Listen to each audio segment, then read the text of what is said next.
ओम नमो भगवते वासुदेवाय। ओम नमो भगवते वासुदेवाय।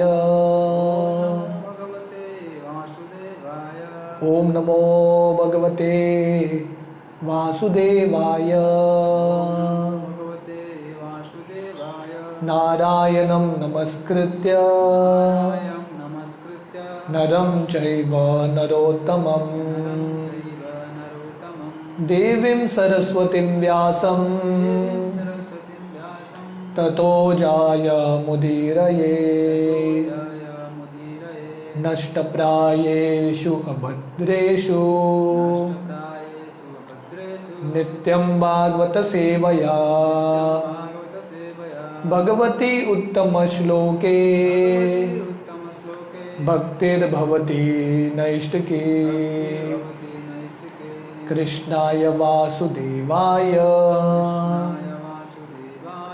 देवकी नंदनाय च नंदगोपकुमाराय गोविंदाय नमो नमः। नमो पंकजनाभाय नमो पंकजमालिने नमो पंकजनेत्राय नमस्ते पंकजांग्रये। हरे कृष्ण। तो आज श्रील प्रभुपाद की कृपा से हम भागवतम दूसरा स्कंद का 10वां अध्याय प्रारंभ कर रहे हैं। ये दूसरा स्कंद का आखिरी अध्याय है, द लास्ट चैप्टर। तो इसका शीर्षक है Bhagavatam is the answer to all questions. Bhagavatam सभी प्रश्नों का उत्तर देता है। तो जितने भी हमारे प्रश्न हैं ये दुनिया में, वो सब का प्रश्न हमारे शास्त्रों में है। गीता भागवतम अगर हम ध्यान से पढ़ेंगे तो ये पुस्तकों में हमारे जितने भी प्रश्न हैं उसका उत्तर मिलता है। तो हमने देखा कि परीक्षित महाराज बहुत सारे प्रश्न पूछते हैं सुखदेव गोस्वामी को, और सुखदेव गोस्वामी परीक्षित महाराज का उत्तर देते हुए पहला ब्रह्मा जी कैसे भगवान से मिलते हैं और भगवान कैसे ब्रह्मा जी को चतुश्लोकी भागवतम समझाते हैं, वो हमने देखा पिछले अध्याय में। अहम एवासम एवाग्रे, ये जो चतुश्लोकी भागवतम है, संक्षेप में 4 श्लोकों में भगवान तत्व ज्ञान समझाते हैं। और पिछले अध्याय के अंत में सुखदेव गोस्वामी समझाते हैं ये जो चतुश्लोकी भागवतम है इसका विस्तार करके मैं अभी आपके प्रश्नों का उत्तर दूंगा। तो वो उत्तर देते हुए ये 10वां अध्याय शुरू होता है, जहाँ पे सुखदेव गोस्वामी महाराज परीक्षित के अलग अलग प्रश्नों का उत्तर दे रहे हैं। और कैसा देते हैं? भागवतम का 10 विषय बता के। तो हर एक पुराण के 10 विषय होते हैं, 10 इंपॉर्टेंट टॉपिक्स। वो टॉपिक्स का पहला वर्णन करते हैं, ये 10 विषय क्या है, और उसके बाद धीरे धीरे ये अध्याय में और अगले स्कंदों में ये अलग अलग विषयों का वर्णन आता है। तो इसके बाद एक्चुअली प्रैक्टिकली भागवतम यहाँ से ये जो 10 विषय है इस पे पूरा भागवतम निर्भर है। भागवतम का अलग अलग स्कंद अलग अलग विषय के बारे में वर्णन करता है।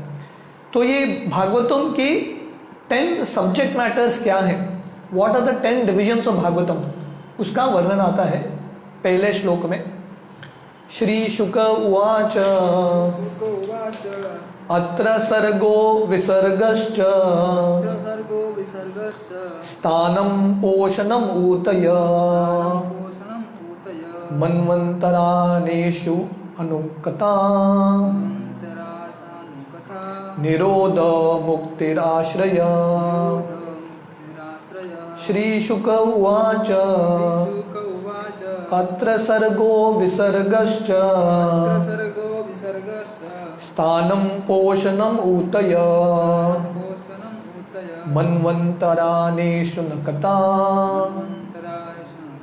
निरोधो मुक्तिराश्रय।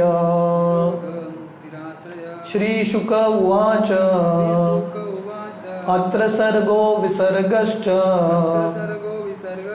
स्थानं पोषणमूतय मन्वन्तरानेषु कथा निरोधो मुक्तिराश्रय. Word to word, Shri Shuka Uvacha, Shri Shukdev Goswami said, Atra, in the Srimad Bhagavatam, Sarga, statement of the creation of the universe, Visarga, statement of sub-creation, Cha, also, Sthanam, the planetary systems, Poshanam, protection, Utaya, the creative impetus, Manvantara, changes of Manus, Ishanukata, the signs of God, Nirodha, going back home, back to Godhead, Mukti, liberation, Ashraya, the summum bonum. तो ये भागवतम के 10 विषय हैं. तो यहाँ से ये दूसरे स्कंद का 10वें अध्याय से भागवतम के 12वें स्कंद तक ये 10 विषय का वर्णन है. तो पहला विषय है translation. Shri Sukhdev Goswami said, in Shrimad Bhagavatam there are 10 divisions of statements regarding the following. तो भागवतम के हर एक श्लोक या हर एक स्कंद ये 10 विषय का वर्णन करता है. पहला सर्ग. सर्ग का मतलब है क्रिएशन ऑफ द यूनिवर्स. जो अलग अलग धातु जो प्राइमरी क्रिएशन है जो महाविष्णु करते हैं उसको बोलते हैं सर्ग. दूसरा सब्जेक्ट मैटर है भागवतम का विसर्ग. विसर्ग मतलब है सब क्रिएशन, जो सृष्टि ब्रह्मा जी करते हैं. तो हम सब जानते हैं पहला जो सृष्टि है प्राइमरी क्रिएशन भगवान करते हैं. जैसे एक इंजीनियर होता है, इंजीनियर क्या करता है, अलग अलग ब्रिक को सीमेंट को लेके एक बिल्डिंग बनाता है कि नहीं. पर वो जो ब्रिक बनाता है, सीमेंट बनाता है, वो अलग एक कंपनी होता है. वो कंपनी से लाता है माल और बिल्डिंग बनाता है. तो वैसे ही ये जो बेसिक इंग्रेडिएंट्स हैं वो भगवान देते हैं, उसको बोलते हैं सर्ग. और ये इंग्रेडिएंट्स के साथ ब्रह्मा जी सृष्टि का निर्माण करते हैं, उसको बोलते हैं विसर्ग. Then the next subject is sthanam. स्थानम का मतलब है डिफरेंट प्लैनेटरी सिस्टम्स. कैसे अलग अलग लोक हैं और अलग अलग लोकों में कैसे अलग अलग जीव निवास करते हैं. The next subject matter is poshanam. भगवान कैसे अपने भक्तों की रक्षा करते हैं, मेंटेनेंस, प्रोटेक्शन करते हैं, पोषणम. देन ऊतय. ऊतय का मतलब है क्रिएटिव इम्पेटस. तो हम सबको हमारे हृदय में अलग अलग इच्छाएं उठती है, कभी अच्छा इच्छा, कभी बुरा इच्छा, right. Sometimes selfish, sometimes selfless, स्वार्थ का इच्छा, निस्वार्थ का इच्छा, अलग अलग भावना उठता है. इसको बोलते हैं ऊतय, creative impetus. Then manvantara. Manvantara means the changes of Manu. Manu के अलग अलग काल क्या है और अलग अलग मनु में कौन कौन से अवतार आते हैं, कौन कौन से भक्त आते हैं, उसका भी वर्णन आता है भागवतम में. Then Ishanukatha, the science of God, भगवान की कथा. Nirodha. Nirodha means returning home back to Godhead. भगवान के धाम कैसे जाएं उसका भी वर्णन है. मुक्ति, लिबरेशन. एंड फाइनली आश्रय. आश्रय का मतलब है भगवान श्री कृष्ण. भगवान का जो लीलाएं हैं, वृंदावन है, वहां पे कैसा आश्रय लेना है उसका वर्णन आता है. So these are the 10 subject matters. ये भागवतम के यहां से 12वां स्कंद तक ये 10 विषय हैं भागवतम के. टेक्स्ट 2. दशमस्य विशुद्ध्यर्थम नवानां हिह लक्षणम वर्णयन्ति महात्माना सुरेनार्तेन चांजसा. Word to word, dashamasya of the samam bonam, vishuddhi, isolation, artham, purpose, navanam of the other 9, iha in this Srimad Bhagavatam, lakshanam, symptoms, varnayanti, they described, mahatmana, the great sages, shrutena, by Vedic evidences, arthena, by direct explanation, cha and anjasa, summarily. Translation: to isolate the transcendence of the summum bonum, the symptoms of the rest are described sometimes by Vedic inference, sometimes by direct explanation, and sometimes by summary explanations given by the great sages. तो ये जो दशम स्कंद है भागवतम का 10th canto, वो है आश्रय, दशमस्य विशुद्धि अर्थम, तो वो मेन सब्जेक्ट मैटर है भागवतम का, दशम स्कंद, आश्रय का विषय। पर वो दशम स्कंद समझने के लिए हमको भागवतम के बाकी जो स्कंद हैं उसका वर्णन पढ़ना पड़ेगा और बाकी जो 9 विषय है उसको समझना पड़ेगा। तो ये जो महात्मा हैं उन सब लोगों ने ये विषयों का वर्णन किया है। तो अभी शुकदेव गोस्वामी अभी उन्होंने 10 सब्जेक्ट मैटर मेंशन किया है। अभी इसका एक्सप्लेनेशन शुरू करता है, डेफिनेशन, सर्ग का डेफिनेशन क्या है, विसर्ग का डेफिनेशन क्या है, पोषणम क्या है, मुक्ति क्या है, इसका वर्णन करते हैं। टेक्स्ट 3, भूतमातेन्द्रिय दियाम जन्म सर्ग उदारता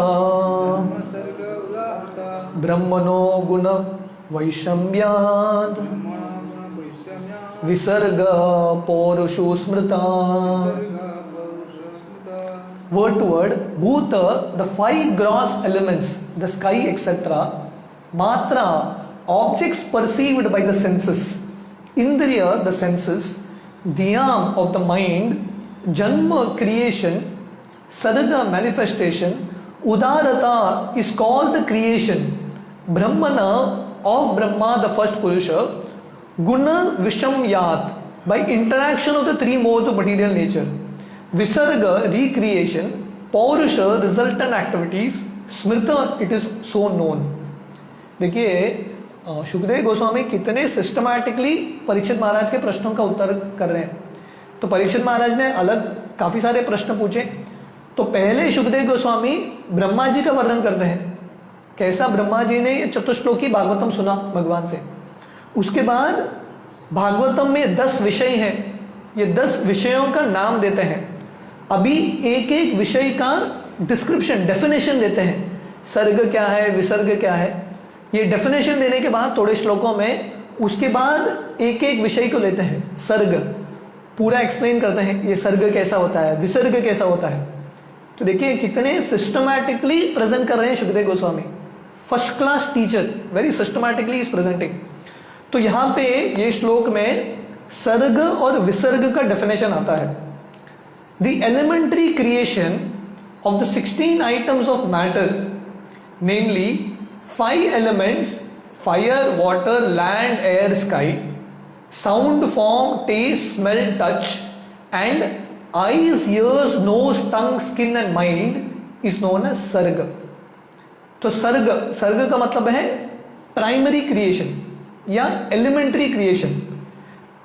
भूत मातेन्द्रिय दियाम, जहां पे ये जो पंच महाभूत हैं और इंद्रिय हैं, इसका क्रिएशन होता है, उसको बोलते हैं सर्ग।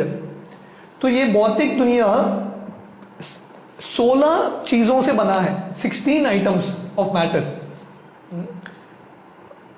ये चीज क्या है, 16 चीज क्या है। पहला 5 पंच महाभूत, अर्थ, वाटर, फायर, एयर, ईथर, जल, आकाश, वायु, अग्नि और धरती, 5 महाभूत। और इसके साथ है साउंड, शब्द, रूप, फॉर्म, टेस्ट, चखने का जो स्वाद है, स्मेल, सुगंध, टच, स्पर्श, ये 5 चीज बनता है, 10 हो गया।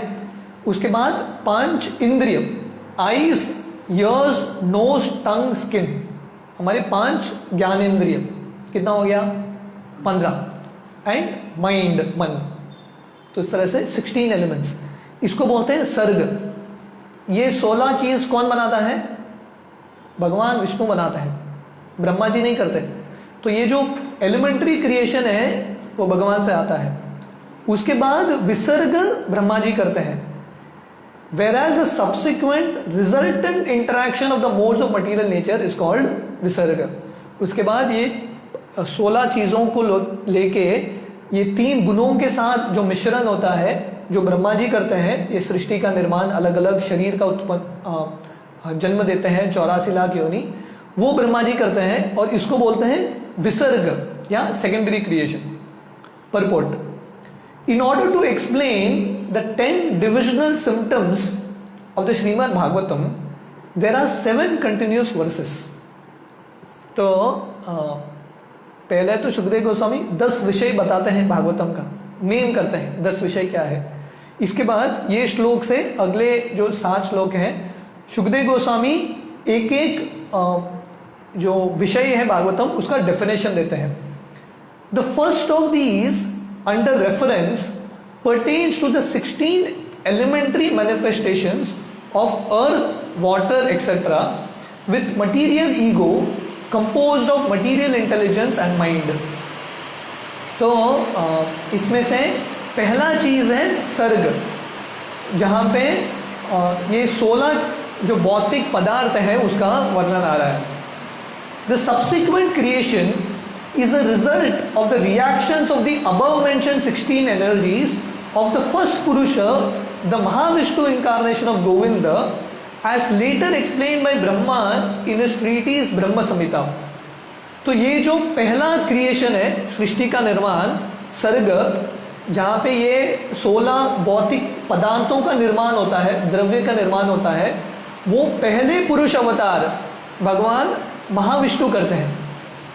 तो हम देखते हैं कि 3 पुरुष अवतार हैं, महाविष्णु, गर्भोदक्षाय विष्णु और शिरोदक्षाय विष्णु।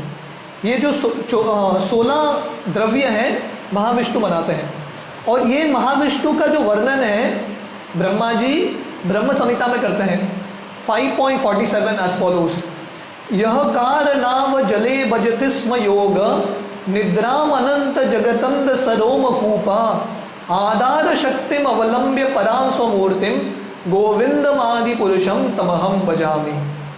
तो वर्णन आता है ब्रह्म संहिता में, the first purusha incarnation of Govinda Lord Krishna known as Mahavishnu goes into a yoga nidra mystic sleep and innumerable universes are situated in potency in each and every hair roll of his transcendental body। तो ये महाविष्णु का वर्णन है। यह कारणाव जले भजतिस्म योग, ये जो महाविष्णु है, कारणोदक्षाय विष्णु है, क्या कर रहे हैं? कारणाव जले, कारण सागर में भजतिस्म योगा, योग कर रहे हैं। कौन सा योग? निद्राम अनंत, योग निद्रा, अनंत योग निद्रा के अवस्था में सोए हुए हैं और इनके नींद में अनंत जगतंत सरोम कूपा, उनके हरेक कूप से, हरेक शरीर के जो रोम है उससे अनेक सारे ब्रह्मांड निकलते हैं। आधार शक्तिम अवलंब्य पराम स्वमूर्तिम गोविंदम आदि पुरुषम तमहम भजामि। तो ये पहले भगवान श्री कृष्ण के अंश है, महाविष्णु पहले पुरुष अवतार, जिनसे ये सृष्टि का पदार्थ बनता है, सर्ग। As mentioned in the previous verse, श्रुतेन और with reference to Vedic conclusion, the creation is made possible from the supreme personality of godhead directly by manifestation of his particular energies. तो जैसे पिछले श्लोक में वर्णन आता है श्रुतेन, तो शुकदेव गोस्वामी ये जो 10 विषय है भागवतम के, अलग अलग शास्त्र, अलग अलग वेद कोट करके एस्टैब्लिश करते हैं। तो भगवान अपने शक्ति द्वारा ये सब सृष्टि का निर्माण कर रहे हैं। पराश शक्तिर विविधैव श्रूयते। Without such a Vedic reference the creation appears to be a product of material nature. तो लोगों को लगेगा ये जो भौतिक दुनिया है, अलग अलग पदार्थ है, अपने आप आगे है। पर अगर कोई वेद पढ़ेगा, वैदिक रेफरेंस पढ़ेगा, उसको समझ में आएगा ये सब भगवान से आ रहे हैं, अपने आप ये पदार्थ नहीं आ रहे हैं। This conclusion comes from a poor fund of knowledge. From Vedic reference it is concluded that the origin of all energies, namely internal, external and marginal, is the supreme personality of God. तो लोग सोचेंगे कि ये सृष्टि अपने आप आ गया, पर वेद बताता है कि शक्ति शक्तिमान से ही आता है। प्रकृति, ये जो भौतिक प्रकृति है, प्रकृति आता है क्योंकि पुरुष है, प्रकृति का निर्माण होता है। पर लोगों को लगता है प्रकृति अपने आप चल रहा है, पर वेद पढ़ेंगे, वेद का रेफरेंस देंगे तो बहुत क्लियरली वर्णन है कि पहला सर्ग भगवान से ही आ रहा है। And as explain herein before, the illusory conclusion is that creation is made by the inert material nature. तो अज्ञान की वजह से लोगों को लगता है सृष्टि का निर्माण अपने आप होता है, बिग बैंग, एक बड़ा विस्फोट हो गया और उसके साथ सृष्टि का निर्माण हो गया। पर शास्त्र बहुत क्लियरली बताता है सृष्टि का निर्माण भगवान से ही हो रहा है। द वैदिक conclusion is transcendental light, whereas the non वैदिक कंक्लूजन इज मटीरियल डार्कनेस। तो वेद का जो कंक्लूजन है, निष्कर्ष है, वो है प्रकाश, कि भगवान से सब आता है। पर ये भौतिक दुनिया में जो लोग वेद का पालन नहीं करते वो अज्ञान में है, इसलिए उन लोगों को लगता है ये सृष्टि का निर्माण स्वयं होता है। The internal potency of the supreme lord is identical with the supreme lord and the external potency is enlivened in contact with the internal potency. तो प्रभुपाद यहाँ पर समझा रहे हैं कि भगवान के अलग अलग शक्तियां हैं, उसमें से 3 प्रमुख शक्ति हैं, अंतरंग शक्ति, बहिरंग शक्ति और तटस्थ शक्ति। अंतरंग शक्ति भगवान से अभिन्न है, पर बहिरंग शक्ति का जो प्रभाव है, शक्ति है, उसको अंतरंग शक्ति से ही मिलता है, अंतरंग शक्ति पे निर्भर है। The part and parcels of the internal potency which react in contact with the external potency are called the marginal potency of the living entities। और ये जो अंतरंग शक्ति के पार्ट्स है, अणु है, जो जिनके पास चुनाव है, चॉइस है, अंतरंग शक्ति में रहने के लिए या बहिरंग शक्ति में रहने के लिए, इनको तटस्थ शक्ति बोलते हैं, जीव तत्व। Thus the original creation is directly from the supreme personality of Godhead और परब्रह्म, and the secondary creation as a reactionary result of the original ingredients is made by Brahma। तो पहला सृष्टि का निर्माण सर्ग भगवान से होता है, महाविष्णु से होता है, और जो दूसरा सृष्टि है, सेकेंडरी क्रिएशन, जो पदार्थ लेके, जो महाविष्णु ने अलग अलग पदार्थ बनाया है, ये 16 पदार्थ, उससे जब सृष्टि का निर्माण होता है उसको बोलते हैं विसर्ग, जो ब्रह्मा जी करते हैं। Thus the activities of the whole universe are started। तो इस तरह से सृष्टि का निर्माण शुरू होता है। तो ये पहला 2 विषय है भागवतम का, उसका डेफिनेशन देते हैं। तो अगले श्लोक में बाकी विषयों का डेफिनेशन देते हैं। टेक्स्ट 4, स्थितिर वैकुंठ विजय पोषणम तद अनुग्रह मन्वंतराणि सद्धर्म ऊतय कर्म वासना। What स्थिति, the right situation, Vaikuntha Vijaya, the victory of the Lord of Vaikuntha, Poshanam, maintenance, Tad Anugraha is causeless mercy, Manvantarani, the reigns of the Manus, Sadharma, perfect occupational duty, Utaya, impetus to work, Karma Vasana, desire for fruitive work. Translation: the right situation for the living entities is to obey the laws of the Lord and thus be in perfect peace of mind under the protection of the Supreme Person of Godhead. The Manus and their laws are meant for giving right direction in life. The impetus for activity is the desire for fruitive work. तो यहाँ पे बाकी विषयों का वर्णन कर रहे हैं। तो स्थानम, स्थानम का मतलब है, तो भागवतम का अगला विषय है स्थानम। तो स्थानम का मतलब है स्थिति। तो यहाँ पे वर्णन आता है स्थिति वैकुंठ विजय। हर एक जीव का सबसे महत्वपूर्ण सिचुएशन है। अगर हमको सही स्थिति प्राप्त करना है, मन का शांति, तब हमको भगवान के नियमों का पालन करना है। We have to obey the laws of God. तो ये अगला विषय है, कैसे अलग अलग जीवों का अलग अलग स्थिति है। जो भगवान के नियमों के अनुसार चलते हैं उनका एक स्थान मिलता है, जो नियम का उल्लंघन करते हैं उनका एक अलग स्थान मिलता है। तो ये भागवतम का अगला विषय है, पोषणम तद अनुग्रहात्। तो अगला विषय है भागवतम का पोषणम, भगवान कैसे प्रोटेक्ट करते हैं अपने भक्तों को। तद अनुग्रहात्, अपने कृपा से, कॉजलेस मर्सी, हेतु की कृपा से अपने भक्तों की रक्षा करते हैं। वो भी भागवतम में वर्णन आता है, अलग अलग भक्तों की रक्षा, प्रहलाद महाराज की रक्षा कैसी होती है वो सब वर्णन आता है भागवतम में। मनवंतरानी सद्धर्म, अलग अलग मनु का जो वर्णन आता है, वैवस्वत मनु, स्वयंभू मनु, उनका समय कैसा था, उन्होंने राज्य कैसा किया, उनके राज्य में कौन कौन से व्यक्ति आए, कौन कौन से राजा आए, वो सब का वर्णन है। मनवंतरानी सद्धर्म, मनु का भगवान ये अलग अलग जो वर्णाश्रम है, खासकर जो क्षत्रिय है, जो मनुष्य पे राज्य करते हैं, उनको राज्य कैसा करना है, सद्धर्म, one has to follow the scriptures. The Manus and their laws are meant for giving right direction in life. तो इसलिए मनु ने मनु संहिता लिखा है। मनु संहिता किसके लिए है, ताकि लोगों को मार्गदर्शन मिले सद्धर्म, सद्धर्म के अनुसार अपना जिंदगी बिताने के लिए। ऊतय कर्म वासना, and finally the next topic Bhagavatam का है ऊतय। ऊतय का मतलब है इम्पेटस। हम सबके अंदर अलग अलग इम्पेटस आता है, अलग अलग ऊती, कभी अच्छा करने के लिए, कभी बुरा करने के लिए। तो ये सब उठता कैसा है, ये सब अलग अलग चीज कैसा आता है, कर्म वासना। जो हमने कर्म किया है उसके अनुसार अलग अलग वासना बनते हैं, अलग अलग संस्कार बनते हैं, और वो संस्कार से प्रेरणा मिलता है कुछ कार्य करने के लिए। तो हमारे हृदय में तमोगुण के संस्कार हैं, तो हमको कौन सा ऊती आएगा, कौन सा इम्पेटस आएगा, तमोगुण का कार्य करने के लिए नेचुरली वो फोर्स आएगा।